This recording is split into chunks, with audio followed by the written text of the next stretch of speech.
Facebook, and audio on your favorite podcast platform. If you're interested in public health, then this is the space for you. Welcome to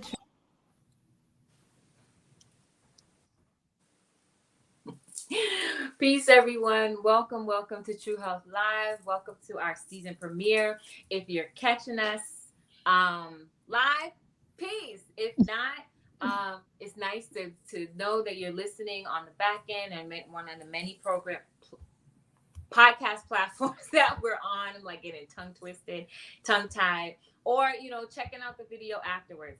So we have a great lineup for you this season. We are starting out with Black mental health.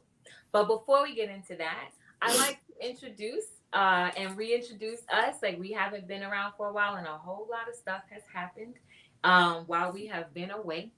But we're still here. We're alive, and we're alive and well, and we've been blessed, and we're thankful for that. So I am your co-host, Yafe. Hi, everybody. I'm Anushka. I'm so happy to be back and to chat with you all. And then we're also joined by a guest, Adaobi. And she is a UNC Chapel Hill undergraduate student in the pre-med major. And Adaobi and I met a few strongs ago. I think it was February, right? So she actually was a speaker at the Minority Health Conference that UNC has every year. And it was a new thing for her. And she led a session on vulnerability and the mental health of this strong Black woman. And it has a specific title, which she'll get into later. But I thought it was really interesting because of the word deteriorating, and that word mental health deteriorating, and vulnerability like really standing out. So I'm going to let Adaobi kind of speak and introduce herself and tell us a little bit more about her presentation that she did based on her research and like why she came to that. The floor is yours, boo. Hello, everyone. So, as she already said, my name is Adaobi. I'm a first year at UNC, and I'm a pre-med student. My interest aligns in areas of public health, mental health, neuroscience. So, as you can see, like it's kind of like delves into medicine and then the social aspect of medicine, like why we need to like take care of ourselves and like what we need to do, both like scientifically and culturally and socially. I heard about the Minority Health Conference through Instagram and the Gilling's website. And I found it really interesting because I always wanted to like delve into the work of advocacy. And I thought, what better place to start than like right now? And I think what made me really nervous about it was because like I've done stuff like this, like speaking and writing essays, but I've never really connected it to like something I'm like passionate about, like health. And I've never done it like to a group of like as many people as I did last time, to a conference like this significant and to a school like this. So it was really different for me. And I think when I was like trying to choose a topic, the reason why I connect to this topic is it felt like something I could relate to. It felt like something that I needed to do more research on, something I still need to do more research on right now because like it's an abstract concept and it's something that I feel like I need to learn more about for myself and for my community. So that's a little bit about me. Oh, good. Thanks. Welcome. I think I saw somebody pop up in the chat. Peace, Anu Radio. Peace, Master Manulek. Peace, House of Manulek. That's nice that you're here. Give thanks. Yeah, like it was really interesting because I'll be honest, like I attended this session because I was like, oh, I have a different outview than many of my peers on, the strong Black woman. Like one being that I used to hold that dear, right? That I'm a strong Black woman. And then, then coming to the understanding, not on my own, but like through that of my mate, like telling me like, no, that's a fallacy. You're not actually doing it on your own. And the truth is, like, if we're moving correctly, like we don't have to do it on our own. It doesn't mean that you're, be lazy and just rely on a man and do everything for you.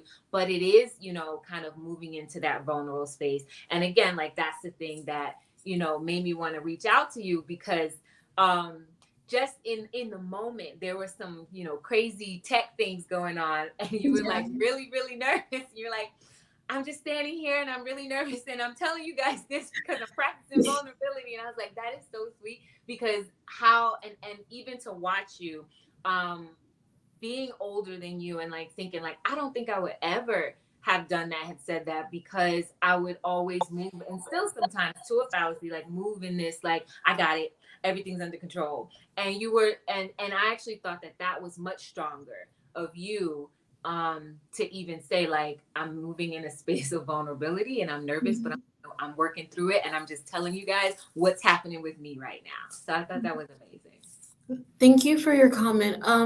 I think that like now that like I'm in university and like doing stuff like not only getting an education but trying to explore myself and like you know educate myself more. I feel that going into this research topic about mental health and Black women mental health, I did it because I wanted to learn, just to learn and just to like be able to like interpret and like articulate information outside there. However, I feel like during the process of learning and also like during the moment of the conference, like the moment alone, I feel like I had like a growth experience because for like you know how we learn something in school and then we learn it just to take a test. I feel like I learned something to like live life, and I didn't know what to like because questions were like it scares me because I don't know what to say. It's not something that I practice like my speech. But I just like thought that if I'm gonna give a speech about being honest, I might as well be honest. And I feel like that was like the right thing to do at the moment. And learning about how like we shouldn't like feel like we need to be strong kind of helped me to kind of take control of the situation. I don't think I did it like to control professionally, but I just it was my first time and I didn't know like how to react and I just knew that like well I didn't expect there to be like technical difficulties and like the video that was supposed to show or that did show is like supposed to be a huge part of the my speech. So having it not show was like something I was like, oh, it cannot happen. But I was just standing there and I was like having faith. And like that's when I was like, oh, vulnerability. Like I need you guys to know what's going through my mind because I didn't know how anyone else thought that I react. I don't know if they thought it's professional, but I wanted them to know that like no matter how they thought I handled it, it was just the way that it was convenient for me at the moment. And I think that's like how we need to live. Like we don't need to necessarily explain ourselves to people, but we need to like explain our thoughts and our feelings. We don't need to say why we did it, but we need to say like what caused us to do it, if that makes sense. Mm. That's I love that. Like it's the pressure, right? You took the pressure off of yourself and you just embraced that vulnerability. So that's I wasn't present, but I heard a lot about the conference and a lot of great things and how you carried yourself. So I'm so proud of you. It takes bravery to admit, you know, you're in your vulnerable space. So that I applaud you for that. Thank you. Yeah. I think something you said, like, you know, like being able to explain like our thoughts and feelings. I think when we do look at that, because how many of us have trouble with that? Like I myself have trouble with that, like really reconciling, like, okay, what's the feeling? And you have to like go deeper because then that brings on like, you know, the emotion, but then like what are the thoughts that are really behind everything? Mhm. So I think once you do that, like you said, you know, really be able to explain that, then you can kind of explain like why you did something because it's we have, like you said, like thinking about like being abstract. So like how do we, if it's like when you're moving with another person, which you were, like you had like an audience full of people, but then you explained what was going on. So you kind of did do that. Like this is why this is happening. I'm looking this way, or I'm saying these things because I'm nervous. Like, you know, so you actually did, and it happens in a more organic way. And that way it's not like, well, I'm standing here feeling like I have to explain, but it's more like if I'm being honest with myself and what's happening, then I can like, you know, speak and be mature. And Yeah. I think many of us are like, and myself, and when I say I'm talking about me, still learning how to do that. Peace, Margie Marie R. Thank you for joining us. Greetings, everyone. And as always, like feel free to jump in and ask questions. I did have a question about like, you know, more about exploring the vulnerability, but I wanted you to like share a little bit more about your research that you're doing so that it could give the conversation a little bit more context, because this is like the first in a series. Like Anushka and I were talking like, okay, we could do like a whole series on Black mental health. So tonight's episode we're focusing on women, but this is you know, not at all the only conversation. This is just like a piece of, what we can talk about when it comes to Black mental health. We're going to get into children and racism, how that affects them. We're going to get into the men and even more about women. But being that you were, very like kind of green and like fresh, it was like, let's talk to this young sister and like, see like the differences, which we talked about, you and I, like, the generational differences and like even how we think and how we express ourselves. So like give us a little bit more about like your research and like why you did it, and exploring like that vulnerable space. Okay, so my research, it was like the topic for the conference theme was about stress and the social determinants of stress. So my two options that I was leaning towards were things that like I've heard about or I'm familiar with. The first option that I thought of that came to mind was on mental health in Nigeria, which is where I'm from. And the thing about, I was asking my mom, like, because I just like, it just came up to me in my mind. And I told her that idea. And she was like first hesitant and then she liked it. And I was like wondering why she was hesitant about it. So then I told her my next idea. And I was like, the strong Black woman. And I don't know where I've heard it from. I thought that I just made it up at the moment, the phrase. But then I looked it up. I was like, oh, okay, this is good. It has like a lot of research on it. So and then I told her the other one, like the strong Black woman stereotype, and then she liked that one a lot more. And I was like, oh, like because when like you have an option, they're like, okay, that's good, and then you give another option, like they're like, oh yeah, that's it. That was my mom. So I was like, oh, why do you like that option more? And she's like, well, the first option just wasn't it because the thing about mental health in Nigeria is that it's kind of non-existent. Like we think mental health in America is bad, but in Nigeria, there's not really a space to talk about it, nor there is like resources. And we still lack in America, especially for people of minority like Black women, but it's just way worse in my country. So I was like, okay, I will explore the strong Black woman syndrome more. And then when I was reading about it, everything like I read like different like stories, I felt like I related to it or someone else in my life related to it. Or like even my mom, like I felt like she related to it so much. And that's why like I gave like the description about it. Trying to find it. From the conference? Yeah, I gave a description about like who the strong Black woman is. Mm-hmm. Yeah, and like while you look for it, I remember like reading it, and I was like, oh, like this is like myth busting, like and the way that I took it was like, yeah, because there is no such thing, because if you're moving within someone's system, like you're not actually the strong one, like you're actually like kind of moving through the system. So then what is it? And then I was curious to see like what other attendees would like, go in. And you and I had a conversation about that. Yeah, Clear difference between those who were like, I would say like 40 and up versus the students in the room. Like, it was very, it was just a clear difference. Like I saw that like the younger generation was very like, well, this was what I actually experienced and not really pulling in this, like, it's everybody's fault. And, and this is not to say that some, experiences or different perspectives that we might have or like things that happen to us, like this is what happened and this is how I perceived it, that's not to discount or discredit any of that.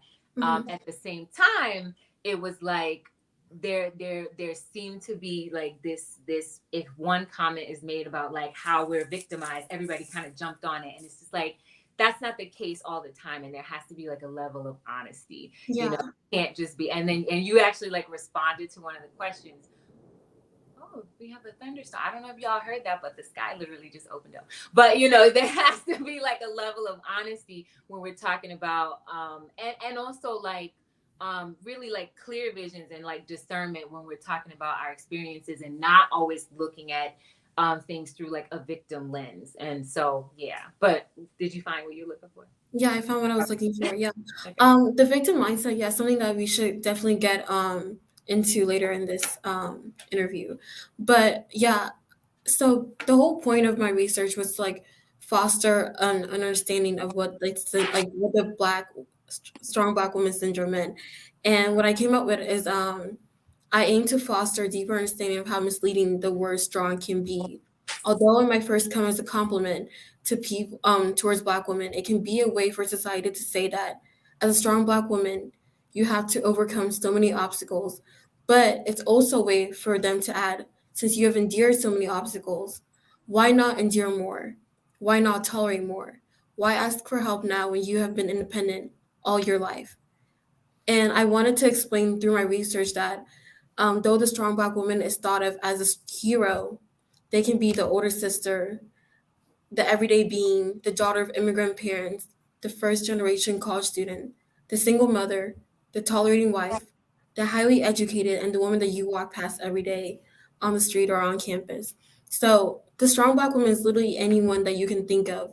And the thing is that we're all going through things that no one else knows and no one can see. But because we are the color that we are, the gender that we are expected to be stronger. Men are expected to be stronger in physical ways, and we're expected to be stronger in like maternally or like have a mindset that's different, and that could affect us. But then when we are not only women, but we're women of color, then we have to struggle with this type of intersectionality that makes us kind of like invulnerable, and we have to like find like we have to find a struggle, but we don't know what to do. Like we don't know how to we don't know how to attempt finding help. And because of the way society is constructed, we don't know how to get help either. And whenever we do try to get help, we're told that, oh well, aren't we already don't we already have help? Don't we already have ourselves? Because we are too busy helping other people, we forget to help ourselves. Mm, That was so well said. mm, Thank you. Like you touched on so many things. Um, I think the expectation of Black women, women of color, is the bar is just so high. And like you said, when we are being vulnerable and we are looking to get support, whether it be in our homes or just in our community, it is looked on. It's looked upon as well, like you said, aren't you already strong? Like you've been doing so much so for so long. The expectation is that you continue. And I love the fact that you're standing in it saying that's not necessarily true, right? Yeah, that's But I think you had something to add to it as well, Deidre. Oh yeah. Well, you know me. Like we're, and I always say this, and I've said this to both of them. Like we're not always gonna agree. So I think that well, there's a good piece of that well, I don't know if it's a good piece, but like there's pieces of that I think are that I would agree with, right? But then I would ask the question. It's like if we're not being supported, like how much of that it's accountability. That's where I want to go. Mhm. Like what are the pieces that we have to be accountable for? So if we're not being supported, like is it because and I have the answer that I take in my head based on like how I live and move. But I would ask, like, is it because like there's this generational like and this passing down of this is how you're supposed to be, this is how you're supposed to act, and not once ever kind of moving into something different, like being vulnerable or like even being feminine. And also like what's that missing piece? Because like if we're talking about the strong Black woman, the woman, we're supposed to have a counterpart. So where's the man in that piece? And if we move in a space where the man is present, does all of that crazy happen in our lives? And for me, I think no. And I've also experienced both, and it be and understanding that when we're moving in that space where you have that counterpart and you're moving, appropriately, then we don't have to be that. We can be more vulnerable. We can be more feminine. But and I think we talked about this earlier in this, but like you have to unlearn Mhm. certain behaviors and like move into that space. And the unfortunate part is like many of our sisters like will not unlearn it, and then they kind of stay stuck in that like, well, I'm doing this and I don't feel supported and I'm like da, da, da, da. But then it's like, how do we get that message to them about like you have to change your entire way of thinking?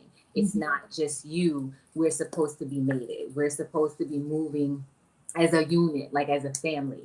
So that would be I think this topic too is so layered, right? So there's so many layers we have to peel back, so many things that we can, address and just go more in depth with.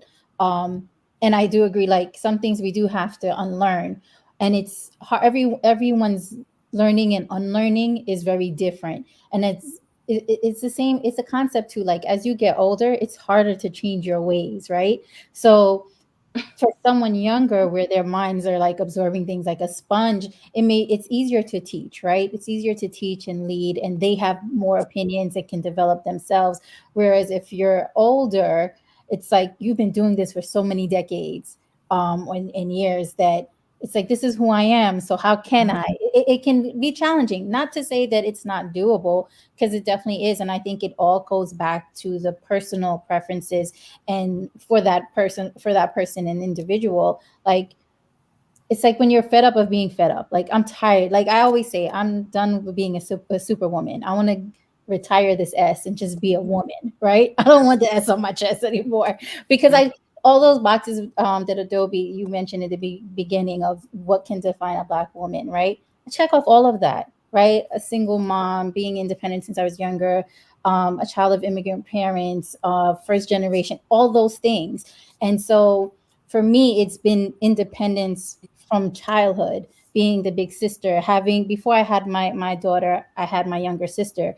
And so it was like being like the second mommy or the bonus mom when my mom was working, and so on and so forth. So it's having this strength in you, not only from the people you look up to, and not for and like your guardians, but then also in self, because it's like I have to be responsible, right? And I think a lot of us who are from other countries and migrate here, like it's just instilled in us culturally, like family, being family oriented, making sure, especially if you're one of the oldest. I am the eldest for my parents, and so it's like, you got to lead, you have to set the example, so therefore you have to be strong. If we're not around, then you're the go-to person, right? You're the next person.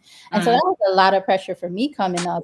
So I've always had to be strong. I was my mom's best friend, her right and left hand, right? Same with my sister, same for myself. And now being a mom, and I'm close to 40 as well, what my strength, the strong me looked like when I was a teenager is very different now, because I also had time to grow.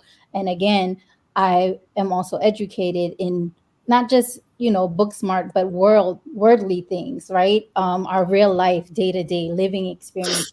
So I have been able to navigate in a way that can help me be a better me, for me, but then also for my family, right? And so I can kind of, I still battle with the strength piece, right? When to be strong, when to be vulnerable. And Deidre and I were talking about this before, and a lot of times I realized that in my own experience, like with my daughter, for example, and I've told her this, I've raised her to be strong from a place of my own experience, and to be independent, to be able to stand on her own 2 feet, because I want to see her be successful for herself and be able to thrive in this world, God forbid, when I'm no longer here. But in the midst of that, I forgot vulnerability, because now I hear her talking, right? Now she's talking. She's about to be 20 in a few months. And she's talking to me, having conversations. And I'm like, I hear the strength, but I don't hear the vulnerability, and I don't see the vulnerable side of her either. So now at this 19 years have gone by, and I'm looking at an almost 20-year-old, I'm still working with her because I realized where my flaws were, right? And sometimes for the next generation, our experience, we carry them with us. And sometimes as we raise our children, we raise them from a place of pain. And at one point, that was it. I was raising her to be strong from my place of pain, because I wanted to protect her from it, and I wanted her to be well equipped. So I think unlearning certain things, like we do it, we for me, I want to unlearn some things so I can be a better person, and in turn also be a better mom, and lead by example, so that my daughter does not carry on, right? Where so she doesn't carry on my flaws, and then the cycle does not continue, so that she can embrace that vulnerability and know that, it's good to be a strong woman, be strong for yourself, but that does not mean you carry the burden. You don't have to carry the burden. You don't have to put the pressure of society or anybody on you, right? You can say no, right? No is like a full sentence. You can say no, I don't want to do this, I don't want to do that, or and have healthy, strong boundaries and honor your boundaries, because if you don't honor them, then who else will, right? So that in itself is strength, but that's pouring, that's you kind of turning the tables and pouring back into yourself and uplifting and empowering yourself. Yeah, I really like what you said. Throughout both of what you said, like I kind of like picked up on like three significant words, and those are learn, unlearn, and education. And I feel like they, two of them at least contradict each other, learn and unlearn, and then learn and education can be like a simile for, or what is it called, a synonym for both of each other. But the difference between the younger generation or older generation is definitely how we learn. The younger generation, and you can see the education system, like the younger generation, like to get into college now, they're looking for a holistic process. They want a holistic person, someone who's willing to be able to not only pass the ACT or pass your standardized test or whatever test you have to take and get good grades, but also someone who's able to write a good essay with thought, show that you're a human being, get out there and volunteer, be a person, be in your community.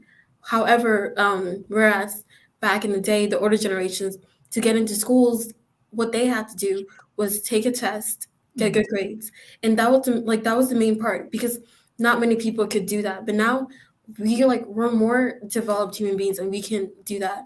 So I think that, and just in the way, like I have to explain things to my parents, like I can't tell them, oh, you have to let me take this extracurricular because I want to play tennis. Like I can't tell them that. I have to tell them, oh, well, playing tennis will you know help me make new friends and help me become a better team player, and also help me become stronger, and I can like fight boys or whatever. I have to like change my words for them to understand. And that's a way for, I think, like the only way to unlearn is by looking at what you produce and asking yourself, do I like it? The answer can be yes, but does it concern me? And I feel like the answer as a parent can always be, well, it's not like it's always going to be yes for both of them, because you might like what you produce. Like they might like that I'm strong and I'm smart, but then they might not like some of the things that come out of my mouth. They might not like the way I view things. They might question themselves, oh, why is she acting this way? Or why is she not like, when I yell at her, why is she not showing emotions? And then they have to think about what they did and how they raised me. Well, because I didn't let her show emotions when I was growing up. So in order to unlearn, you have to be able to look at what you produce, look at what you put out into the world, and ask yourself, does it reflect what you want, who you are? And then as the younger generation, we have to look at them with understanding. We can't yell at our parents. We can't be mad at them. And we can't yell at older generations and be mad at them for not having the same views as us. We have to be able to explain to them in different ways, use different key terms, find ways that we can both find a common ground. And also, like, I think that, like, also, like, what you said about the men in our lives, I think that's really important, because, like, my dad, he is a big part of me and who I am as a person. He's a big part of my mindset, and, like, maybe it's the destructive part of the mindset where I have to be strong. But also, I feel like both of my parents play an equal part of that, because this world is not easy. And, like, as women, like, we just have to keep on fighting. But the way they raised me, I know that I have to do whatever I can do to survive. But then from the world, I learned that sometimes you need to take a break for yourselves. And also, I feel like even though they're the older generation to me, I'm the older generation to my sisters. So I was unable to unlearn this, like whatever mindset that was put on me, by looking at them and asking, oh, is this like what I want? Like I look at my sister and I'm like, you're really smart, but should you be crying over a B? Like I'm concerned about this. And like, should you be saying, oh, well, you don't think you're good enough? But that's what I was saying. And now that I see what I produced, it's my turn to change it. So we just have to like see what we produce and change it. I think that's what the solution is, or part of the solution is, because there's not like one direct solution. No, I love that. And I love that you pointed that out, because and that helps me like, yeah, I'm on the right path, because I do that. It takes a lot to reflect on yourself. It's like looking in the mirror to say, okay, like now I got to be honest with myself. And me as a mom, I always think back to how I was raised, right? But I parent very different than where my parents parented me and how my mom parented. And so, as I always like to say, because my daughter and I kind of grew up together, we're 20 years apart. And so as she grew, so did I. So my parenting always adjusted because it needed to, right? I had to be more understanding, and I had to understand where she was coming from so I could still be her mom, but also not a bomb, not pushing my beliefs so much onto her, still instilling values and morals, but holding a safe space so she can explore her point of views and Yeah. express them, right? Because we always tell our kids, like, you don't talk back, you don't do this, you don't that. I always tell her, you be respectful and you can express yourself, but in a respectful way. Because I never want to hinder her from being expressive because I know she's going to grow into a young woman. And at that point, it's like, no, girl, express yourself. So how dare I try to quiet you when you're small and then expect you to be boisterous when you're older, right? Yeah. So from what you said, yes, we have to be able to have those bi-directional conversations, and we Mhm. have to be able to ask Yeah. ourselves, well, yeah, like, do I really agree with that? And just think back. And sometimes, there is no shame in saying, you know what, I messed up. Like, that was wrong. Like, I practice apologizing when I'm wrong, especially with my kid, because at the end of the day, even if they're children, like, we're all children. We have feelings. We're still human beings. And a lot of time, I'm a proud Indo-Afro-Caribbean woman. And in our culture, it's just like, shut your mouth, right? You don't Mhm. speak up. You don't, even if you're right and the elder is wrong, you just take it. You let them speak. I Yeah. wanted to change that narrative in my household, not through disrespect and not through being, rambunctious or rebellious or whatnot, but having Chris.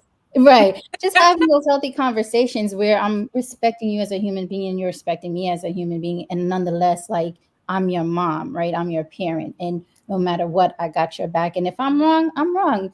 Let's talk about it, because Yeah. only in those healthy conversations will you then lay the foundation to have open conversations with the next generation where there is trust and Mhm. safe, and they feel safe, right? Not just physically, but emotionally and mentally. Yeah. And Mhm. that, you know what I mean? And I think that helps changing the narrative. That also helps when it comes to unlearning, because again, as I said, we grew together. So some things I did have to unlearn because I wanted better for her. And Mhm. some traumas I wanted to end with me. I did not want it to cross into the next generation. So I Mhm. had to work on mine. Like, I honored generations before me, but I knew certain things had to end here, right? They will not cross over onto Yeah. onto further generations. And so, we I just don't, for me personally, I didn't just throw things away. I dealt with them, right? I faced whatever I needed to face, and I'm still facing some things, and just healing for me. Like, I'm just healing and making sure that I don't hand that down. Right. I want to. There were two things that both of you said. I'm like, well, they kind of go together, and it's that idea of like, I'll say it made me think of, because I want to, because there's some questions in the chat, so I want to get to them.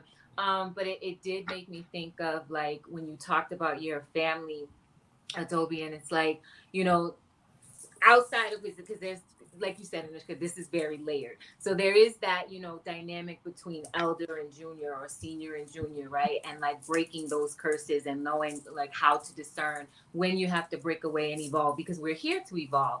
But then there's that other piece, like when you talked about like your family, it's like, well, when we're moving in those families and communities, like, and we're moving properly, like, that does give us the space to be like, to be in our feminine selves, if we're not moving in that generation curse way, if we're not passing down those just kind of crazy ways, or the things we have to unlearn, if we're not Yeah. continuously passing them down, but rather showing our girls, our daughters, our younger sisters, like, this is what it means to be in a family. This is what it means to be in a household, because then you can be, you understand what it is to be vulnerable, and you can be, because you're protected. You're not out in the world, because so that's where, like, I also, like, I probably deviate from you guys. It's like that out in the world thing. Like, I realized, like, that's where I went wrong. Even that's where my parents went wrong with me. It's like, it's not like just go send her, so, because there's that idea, like, I should be doing it by myself. I shouldn't, there wasn't the expectation of a mate, and so that's kind of what it boils down to. And then it's just like perpetual singlehood. So like, and then what, and then that, I got to be strong, I got to do it for myself, that mentality kind of like sets into like this replay and goes over and over and over again. So like what I just kind of went to that space as you guys were talking and wanted to like share like that point of view. I like that because like we discussed before, I literally, when I say I embrace that strong, being that strong woman, and I got this, I got it. I don't need, it wasn't a choice. It was my circumstance. So there was no way to twist and turn. I had to be strong, right? I had to carry the torch, and it was just always, I was so accustomed to being the one to do it all and lead that I, for my male counterpart to come in, a partner to come in, you would have to show me and prove to me that you can carry that torch, right? I Mhm. have to, therefore, it has to be trust. Because without trust, how can I? I have to trust that I'm going to be okay, that you're going to handle, you're gonna have care, like tender loving care with my soul, right? Because I'm trusting you to come in. And for me, it was always, well, I have a child that I need to think about. So it won't be just any old person that I give access to. As I got older, and as I said, I want to retire that S off my chest. So I'm just like, nope. I just want to be a woman. I want to embrace my soft side and be, all feminine, where I don't have to be every single thing and wear all these hats. Like I'm tired, right? I'm tired. Yeah. So I just like, I was gonna say, like, we can wear the many hats, but the many hats fall within that feminine role. We just Mhm. don't take on those masculine hat roles, and that's where that right. issue comes from. Right, and that's what I'm saying. Like I had no choice. I had to wear all of them, feminine, masculine, whatever it was. I got it. That was my attitude for years, all through my 20s, 30s. Now I'm approaching 40, and it's just like no. Now I see, and value and like it's a pro and a con to like due to circumstances. Like yes, I was a single mom, however I always stressed the importance of family, and we always had male figures, like older male figures in our family. So I stressed the importance of having a family with, like, to my daughter, because it doesn't have to always be a single parent household, right? And we don't have to relive our parents' situation, or our grandparents, or however the dynamic is. But I think you come to a place in your life where you realize companionship is amazing. You don't have to go through life alone. God did not make us. And I apologize. I'm very spiritual, and I believe in God, and and I'm strong. That part, I am strong when it comes to my faith, right? It's not, we're not meant to live a life just by ourselves, right? We're meant to share in our joys, even share in our sadness and our sorrows, because we can uplift one another, and we feel where the other one may lack, we can fulfill. And it's really a partnership, a life partnership, and I treasure that so much, and it means so much to me. And I emulate that with for my daughter too, because you're going to go through different stages in life, and there's going to be some times where you're going to be strong, and you're going to have to be stronger than you expect. But again, having those healthy conversations will help her navigate what strong looks like for her, right? Not Mhm. what strong look like for me, but what strong looks like for her, and how she can attain and thrive as herself, as her own young self. And then also thinking ahead for her future, like what does her family look like, and what is it that she wants. And it always comes back to self, because your morals and your values and the standards that you have for yourself, and what you put, how do I say, the self love, right? Yeah. How Mhm. much you love yourself. It will, because you will, if you have self love, then you will give yourself everything that you would want someone else to give you. So when someone else like pours into you and whatnot, it's not like, oh my God, I got this. It's no, that's a bonus, because I already give it to me, right? Mhm. I'm giving it to myself. So therefore, um, I don't have to be, so hyped. I'm appreciative, but I'm not, hyped, because this is a bonus, and it's already exists in my life. Yeah. Yeah. I I think you I think your response like is very important because like having those conversations with your daughter just shows like how much like you've grown for yourself and for her. And it kind of reminds me of like when I was doing my research, like I conducted an interview study, and one of the questions I asked was something along the lines of if this strong black woman stereotype plays a role and intergenerational trauma. And the responses I got was like, hurt people. And that was like her talking about her mom and how she feels as if like the way that her mom was hurt before in her life, in her childhood, you know, hurt her. And it's not intentionally, but it's just what happened. And then another thing was like when they're trying to find solutions, like when I was asking questions about if they seek therapy or why have they not seek therapy. And some people gave like an answer like, oh, a barrier for me is my family. And then what else? And someone like mentioned something very important. They're like, if you feel loved and support, or if you don't feel love and support, then you won't be able to give other people the love and support that you need or that they need in their lives. And I that like kind of like made me like really open up my mind. And I know that Yafa, you asked a question about or like you made a statement about like where's the gap between vulnerability and femininity. And I think the gap is really our mindsets because like the way we think, like yes, we all have problems, and yes, especially us Black women, we have major problems. But the thing is that the world might not change our problems. Someone else might. Having a company might change our problems, but nothing's going to change until we change it ourselves, until we change our mindset. The problems are going to be there, and they might go, they might come, but the way you think about it would really, really like enhances or like diminishes it. Yeah. That's And very important. multiple avenues on how we think about it. There was a few things that came to mind, but I want to get to the chat because we we left them hanging. So peace of house, y'all welcome. Welcome Sovereign Eats, and yes, thank you. We are glad to be back. So we have a first question from Anu Radio. She says, I'm wondering, and I read the questions again for those of you who might be new listeners and listening afterwards. I read them because the show is live, but if you're listening, you don't see the questions. So, Anu Radio says, I'm wondering how much mental health is attributed to the diaspora making the journey to America and taking on a different culture. So I think that is probably a question for, well, actually that could be a question for all of us, because technically, I mean, I haven't made the journey to America, but similar to you, Anushka, I am partly first generation, but I think most of that question is really for you, Adobe. So Yeah. What I'm trying to understand what the question is really asking. Like, can you read it again? The part about the So mental. how much mental health is attributed to the diaspora making the journey to America and taking on a different culture? So, and I'm gonna, if is that clear enough? I can. Yeah, it's clear. Okay. Yeah. Okay. Well, the thing is that like from my journey to like what is it called? Nigeria to America, I don't know how much it didn't take a lot consciously. Like I was 4 years old, so it didn't take a lot. But I felt like it kind of manifested itself in different forms. Like for example, um, I was comfortable in Nigeria, and like the school system there is like advanced. So I was already in like I was only 4, but I was already in like past kindergarten. And then when I came here, I had to be in, like in kindergarten.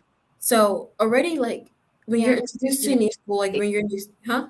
I say U.S. education system. Yeah, yeah.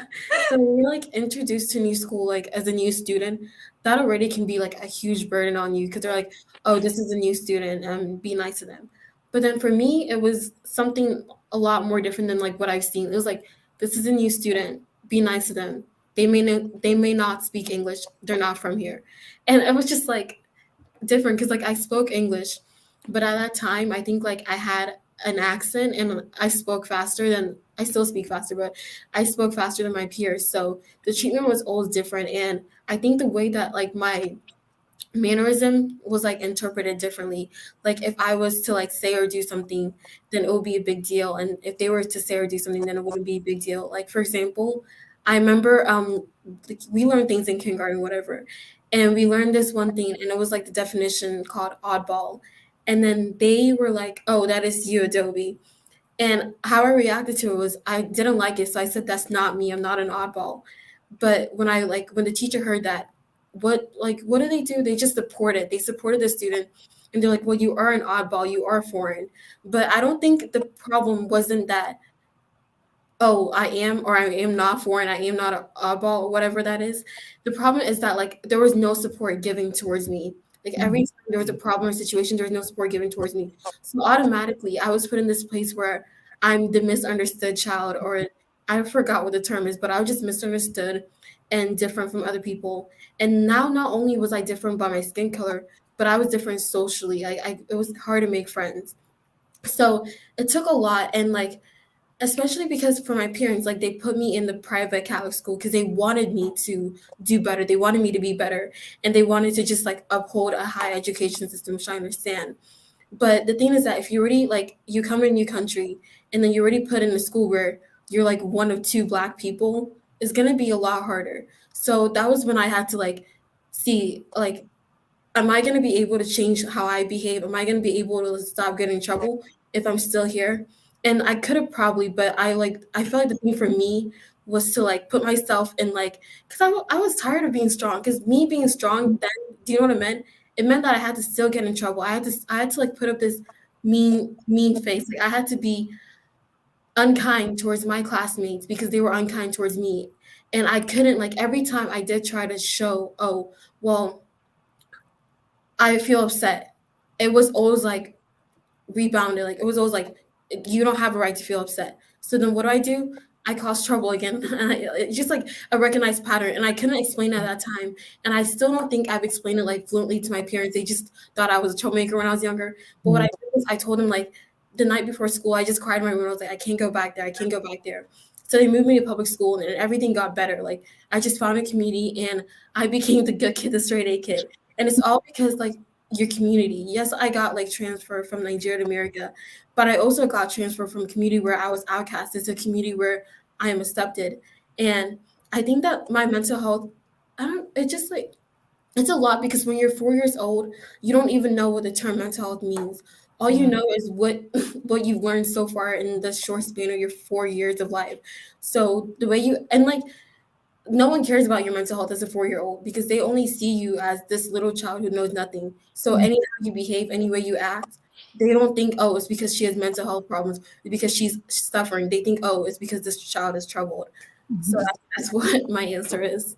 Okay, thank you. I could definitely. It's like you had to survive, right? When you were in the Catholic school, so you were coping with the treatment that you were getting, and that was your coping mechanism. Okay, well, I'm going to act out because I have to be this particular way, even though it was taking you out of character. Mhm. You had to be that way in order for you to survive your day to day. And I get it. Like our parents, especially like parents who are immigrants, they have this big picture in their head, and so it's only for your well-being, right? They want to do all these things to make sure that you excel, and sometimes it's hard for them to understand like what your day-to-day experience is as a youngster, right? As a young person. And again, like you said, even if you express it, it's like, what do you know? You're little. I came here when I was 5, and just like you, like I was high. I come from Guyana, and so I was already in school, and I loved school. I used to cry to go to school. So when I got here, I was actually ahead, but because of the system, I got put back according to my age. So now I had to do it all over again. I'm like, no, I can. But I went directly into public school. So I had a community, my community, and I say to this day, I owe a lot of who I am and all of my interests and success because of the community that I had coming up. My teachers, my classmates, every day wasn't sweet. Like, yeah. But community is a big part because if we're surrounded by folks that don't look like us, don't talk like us, don't understand our lingo, and there's no commonality, it is hard, right? It is super hard. And like my own personal experience, like when I left New York City and I moved up to upstate New York for a little bit, my daughter was small. I had to put her into a private Catholic school just for diversity because the public school where we were at was nothing but Caucasian children. And I didn't want my daughter to be literally the only child of there of color. And I'm like, she's the only black and brown person in this school. And I don't want that. And it was crazy because usually you would think that the private schools or the Catholic schools have the less diversity. And it was the other way around up there. So she stayed in Catholic school.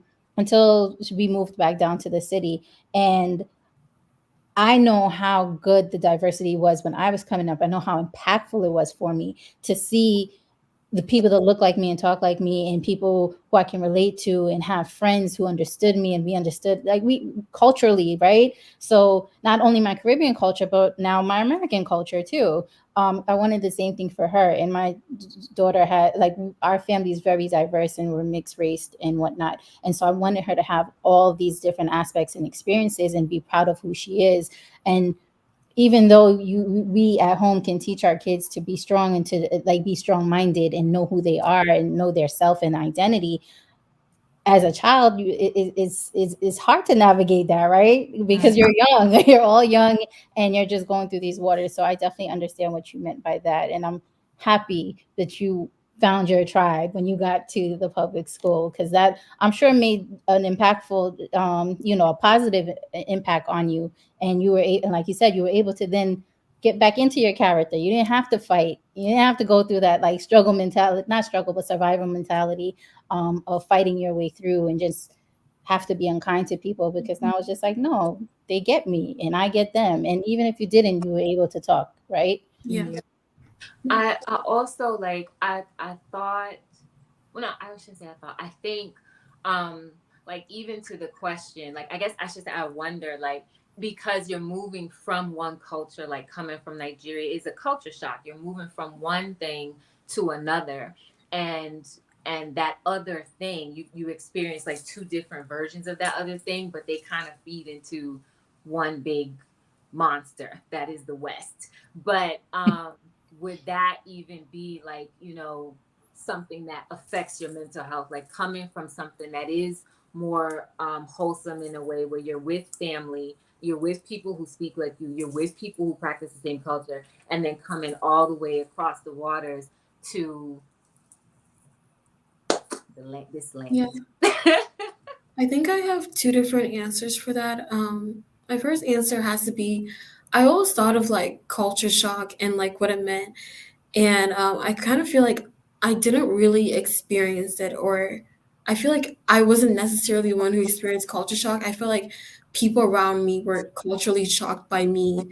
So I don't know if that makes sense, but I just felt like, because I was young and I was little, but everyone was the same to me and everyone meant the same thing to me. And I think I'm just like now, like I'm just American as I am Nigerian. Like I just assimilated myself into the culture. So I think the main problem is just seeing how other people see me and then thinking, oh, this is how I have to be. Because if they see me this way, then I should be this way. Or, oh, I'm not American enough, so then I have to be this way. So maybe just, oh, I think beauty standards, like having to be, well, I can't be that because I'm black.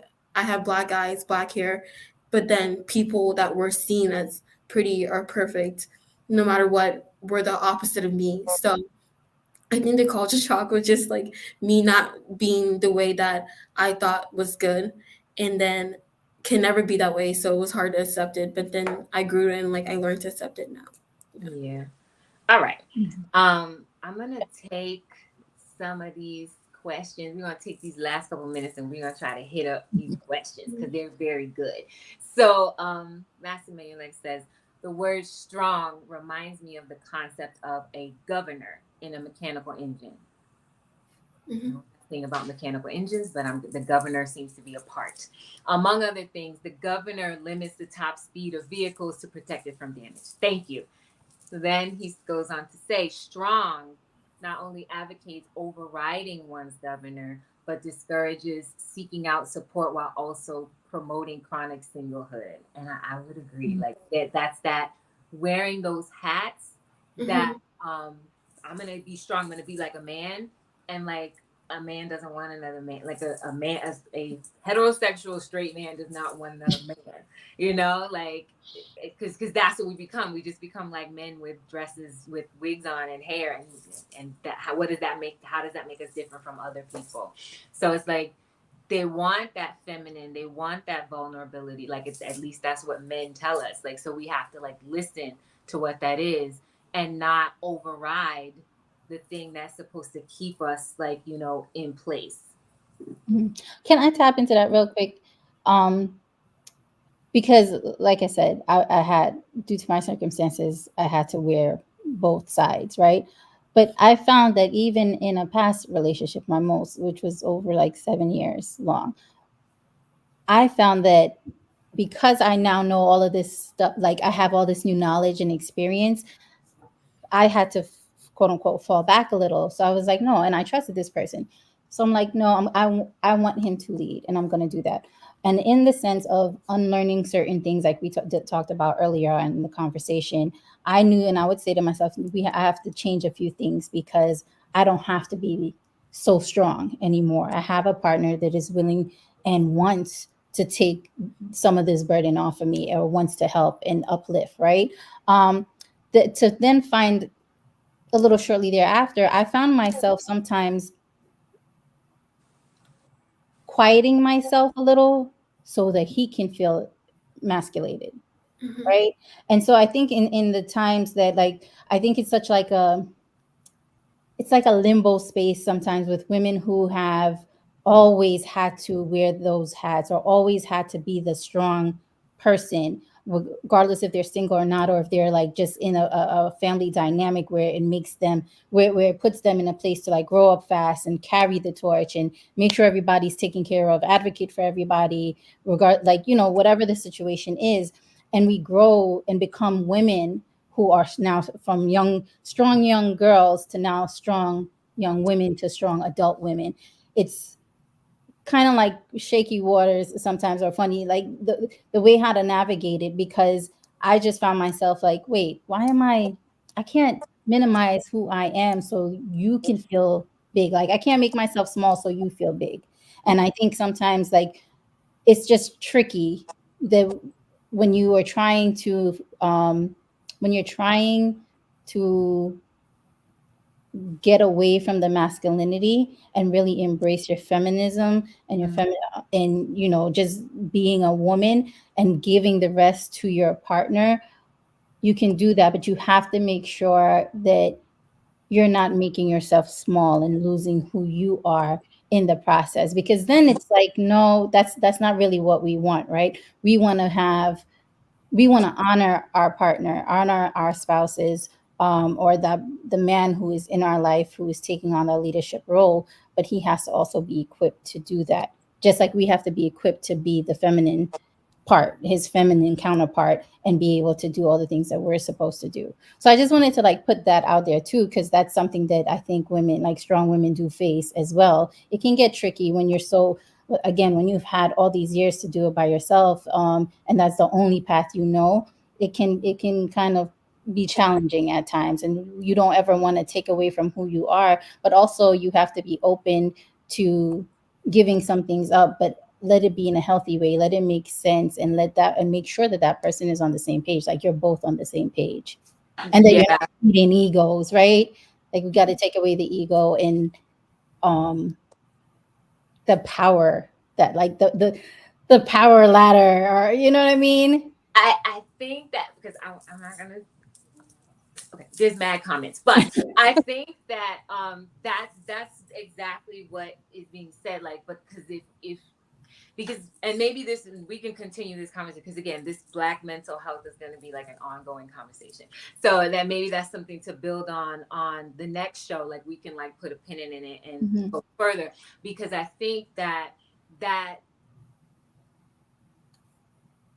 idea of like, well, I have to minimize myself, that's still that holding on to like, well, I want to be this, some of it, right? But I think, yes, they both have to show like, I am a man, and then the other has to show, and we have to show I'm a woman. But we women, like I think that we can't go into it with the idea of like, well, I don't want to minimize, because then if it doesn't allow for the full experience, and then are we really unlearning everything that we have to, if we still kind of have that voice in the back like, don't minimize, because you may not be, like, who says it's minimizing? Like who is the judge or the gauge for the minimization, like who or what are we using? But like we can like definitely like dig Yeah, we should definitely, because I have a response to that, but I'll hold it. Okay, so we'll put a pin in it, and Yes. we'll talk about that in the next show. So sovereignty, well, Anu Radio says so many good points. Is there a way to change it pre-production? And I think that was to like talking about your daughter. And I think that is like kind of the mindset, like how you were saying, Adobe, like it's how we move and how we live, because then that does change what we produce, and what we produce becomes better. Um, Sovereignty says a large part of what is not imparted to our young women is the need to focus on family and the redemption that comes with it. She also says, yes, Anishka, teach her what you learned later in life. That's the gem, that trust in your mate to bring that strength. And she also says, and this was, I guess, to you, Adobe, every foreign student that ever went to a U.S. college, you are academically demoted, because she was a foreign student. New Radio says that makes perfect sense. There wasn't much room for vulnerability. Thank you for answering your question, the question about the mental health and coming from going and going from coming. House of UES says, how does having the balance and being raised by a father and mother help young girls to develop and flourish in their adulthood? That's a really good question. I like that question. And that is awesome. And can I say something real quick? I know I got a lot to say. My household, so like my parents were together, and then my dad came to the States, and we were back home in Guyana, and then we came to America, and then they were together, but then my dad was on and off, on and off. So the only stable parent I ever had was my mom, and they got divorced when I was a teenager, about like 17 years old, and that's a whole nother thing, because that caused some mental health issues and emotional issues that I didn't discover until later on in life. But that's another one. I'm telling, we got to but all those things. But now, again, now I'm a parent, and in my early 30s, I realized that it's so imperative to have both parents, right? Because it is a drastic impact, and I appreciate the strictness of my dad now more than I did when I was younger. But I see how what he taught me and the boundaries he had and the standards he had, how that made me who I am. Same thing for my mom. She was softer and more vulnerable with us. I had more conversation with my mom, more understanding. She took a lot of pride in us, because she raised us primarily by herself. All, two young girls in a new country, by herself. So I think it was imperative, and the balance of having both parents is awesome, because everyone has their own perspective, right? So your dad is going to have his, and your mom's going to have hers, but then they come together because of you, and they marry those beliefs and those systems, so that they can raise you to the best of their ability. But as you get older, you learn to appreciate all of that, because it helps you navigate some waters. Even if you have to unlearn some things, that foundation that they lay, I think, is imperative. And not every family is perfect either. We have dysfunctional families or whatnot, but if it's healthy and loving, and and it's for your best overall interest, I think it's amazing, and it's great to have both parents in the house. Not necessarily in a household, but both parents to raise you, so you have both of them. Right, because every family is different. Like some Yes. are polygynous, where dad may not be in the Right. house all the time, but he's there. there. Right. So, Yeah. And that's also really important, because like my mom says this quote, and it's like really common, but it's like two heads make the whole thing better, or two heads is better than one. But no matter, like, even if like you're working in a group project and you both like don't know what you're doing, or one person knows and the other person doesn't know, when you finish the project, or when you finish whatever you're doing, you're gonna realize that you needed the other person, they needed you back. So being a parent and being a wife and a husband, it's a partnership, and the child is the outcome. So being able to be a production of a family who, whether or not like it's balanced or not, but you have a mom, you have a dad, or whether or not you have a close relationship with one or not, you're able to like see like what influences you have, like what, like, because you're part of them. So how did this person train you, and how did that make you who you are, and what did this person do, and how did that make you think the way you think? So it just helps make your life more balanced, and like give it an equal equilibrium.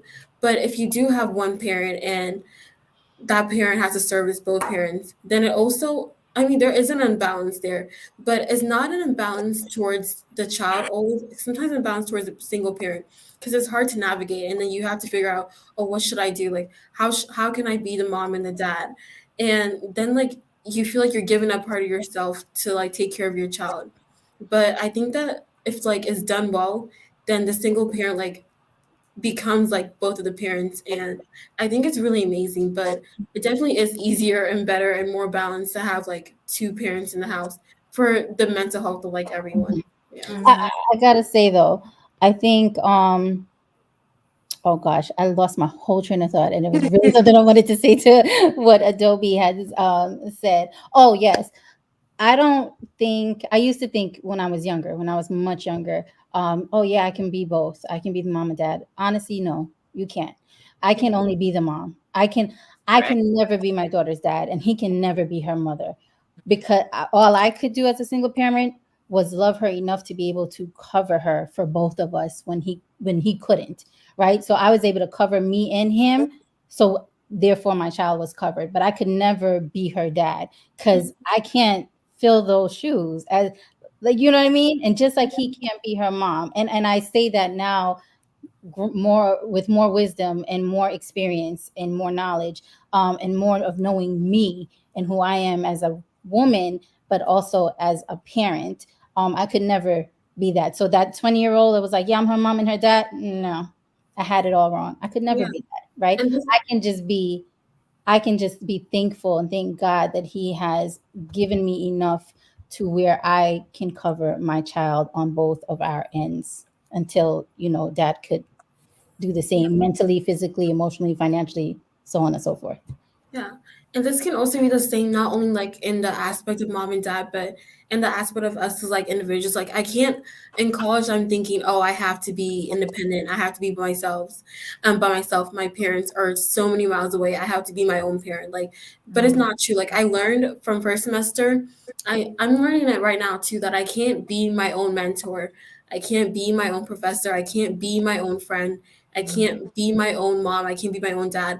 I have to, even if the resource or the source is so far away, I have to remember to utilize that. I have to call them.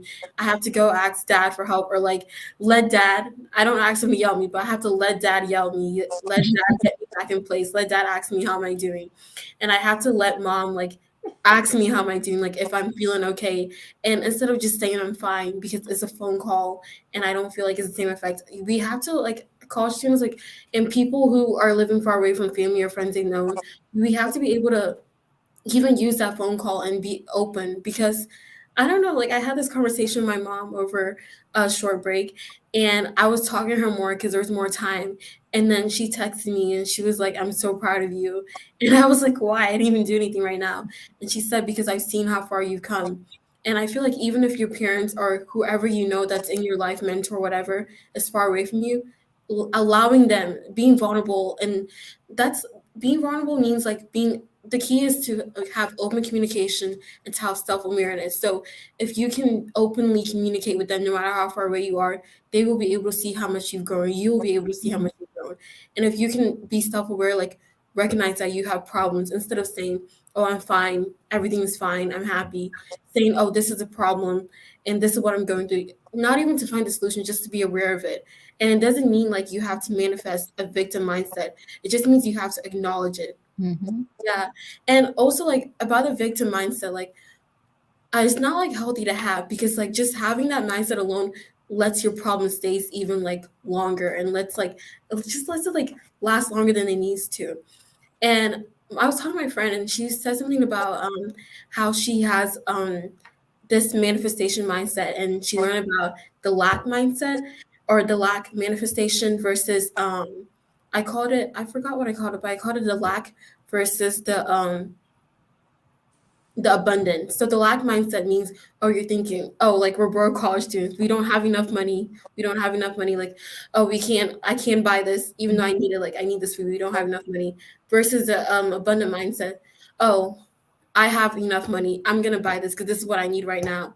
So having like mindset means that you're gonna keep on living life the way that you think of it. If you think that you're lacking in life, you're gonna live life the way you see it as someone who lacks in life. But if Mhm. you think that you have enough in life, you are gonna get more than what you need. The way you think is just the way we think what we're gonna produce. So my solution to this is just to change our mindset.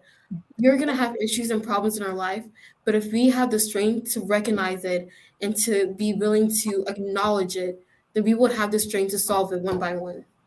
Absolutely. I so agree with that. Mindset is everything. You change Mm-hmm. your mindset, you change the trajectory of your life. Yeah. Um, there's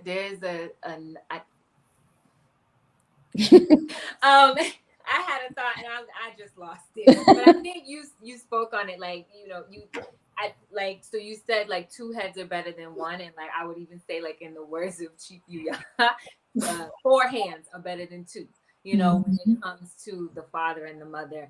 And I also, like, I had the experience of growing up in a two-parent household, and then my parents got divorced, and then it was a single parent household. And now looking back as an adult, I can see where the mistakes were, and sometimes it pains, like saying like your parents made mistakes, but at the end of the day, like, they're humans too, and they're gonna make mistakes. And so then if we see that, that's where like the unlearning comes in and says, I have to change it, I have to fix it. And then that's also the mindset. And then, which I'm coming to understand, some things may never be fixed, yet I'll go back to something that you said in this, like that is that faith. I have faith, and it's just like, if I'm still here, there's an opportunity to try to keep fixing it. It could be something that I'm never gonna fix, but then there's always that day. Keep working on it. Keep working on it. Right? Where there's a will is a way. Yeah. And if it's meant to, and if God wants you to find a way, you're gonna find a way. That's just how I see it. Right, And because but and that's and I do think, like, that's if we're moving in His will, not our own. It hmm has to be right, our right. You have God. to be obedient and patient, Mm-hmm. silent And still sometimes. yes, there was another piece. I know what it was, but I think this is gonna have, because I know we're like pressed for time. I want to be respectful of everybody's time. There was another piece that we probably put a pin in it. And we're gonna continue this for the next one. And it was it kind of went with the question that House of Yuya asked about the mother and the father. And it's that idea of like partnership. And it's like, yeah, we're here together. Like, I agree, like, we're not meant to be alone. Like, that's what scripture tells us. For those of us who follow scripture, and and if you don't, then that's fine, that's on you. But for those of us who do, yes, we're not meant to be alone. We were told, be fruitful and multiply.